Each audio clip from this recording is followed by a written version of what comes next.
আজকে যখন এইখানে জনসভা চলছে, আমি শুনছিলাম বিগত 2-4 দিন ধরে কোন দলের কোন নেতা জানি বলছিলেন এই জনসভায় মানুষজনকে আসতে দেওয়া হবে না। তাদেরকে বলতে চাই, বাবরি চত্বরে এসে দেখে যান, বাবরি চত্বরে আজকে ইসলামী জনগণ, দেশপ্রেমিক জনগণ একত্রিত হয়েছে। নতুন করে আর কোন ফ্যাসিবাদকে জন্ম নিতে দেওয়া হবে না। সংগ্রামী সাথী এবং বন্ধুগণ, এই খুলনা মহানগরে গত বছর 2024 সালে 12টা খুন হয়েছিল।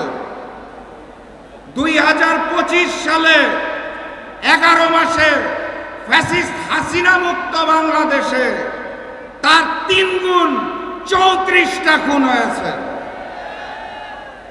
হাসিনার আমলে 3 গুণ। গতকাল আদালত চত্বরে আমরা প্রকাশ্যে ডাবল মার্ডারের খবর পেয়েছি।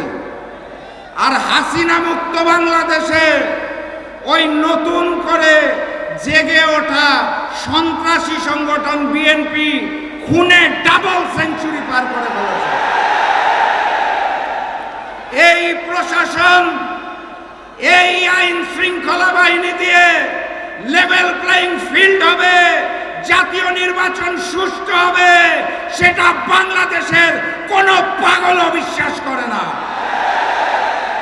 অতএব স্পষ্ট ভাষায় বলে দিতে চাই, জাতীয় নির্বাচন আমরা সঠিক সময় চাই, কিন্তু তার জন্য লেভেল প্লেইং ফিল্ড সৃষ্টি করতে হবে। জাতীয় নির্বাচনের দিনে ওই লোক দেখানো গণভোট আমরা মানি না এবং মেনে নেব না ইনশাআল্লাহ। গণভোটকে জাতীয় নির্বাচনের পূর্বে আয়োজন করতে হবে। গণহত্যাকারী ফ্যাসিস্ট আওয়ামী লীগের কার্যক্রম যেভাবে নিষিদ্ধ করা হয়েছে, একইভাবে ওই গণহত্যাকারী আওয়ামী লীগের বৈধতা দানকারী জাতীয় পার্টি এবং 14 দলের কার্যক্রম নিষিদ্ধ করতে হবে। জুলাই সনদে 84টা বিষয় নিয়ে আলোচনা হয়েছিল। 84টা সংস্কার প্রস্তাবে 19টার মধ্যে নোট অফ ডিসেন্ট দিয়েছে বিএনপি।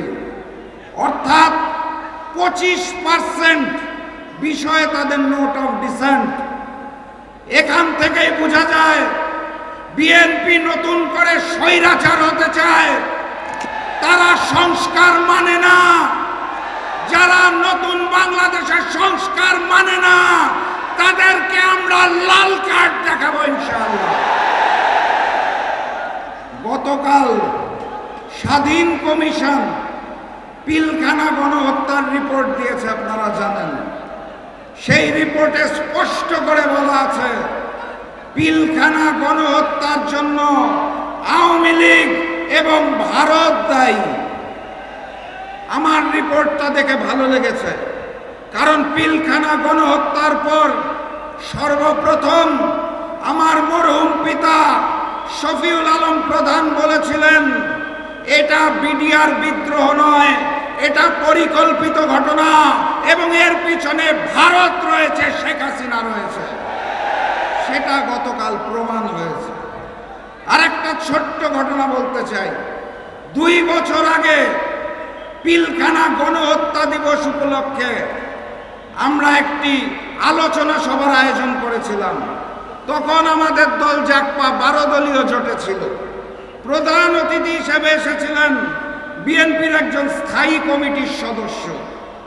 সেদিন আমি বক্তব্যের মধ্যে ওই হিন্দুস্তানের বিরুদ্ধে কথা বলেছিলাম দেখে বিএনপির ওই স্থায়ী কমিটির সদস্য রাগ করে সমাবেশ থেকে চলে গিয়েছিলেন। তারা বলতে চেয়েছিলেন বাংলাদেশের রাজনীতি করতে হলে, ক্ষমতায় থাকতে হলে হিন্দুস্তানকে নাকি তুষ্ট করতে হয়। 5ই আগস্ট বাংলার জনগণ জানিয়ে দিয়েছে বাংলার মাটিতে হিন্দুস্তানের আধিপত্যবাদ এবং আগ্রাসন চলবে না ইনশাআল্লাহ।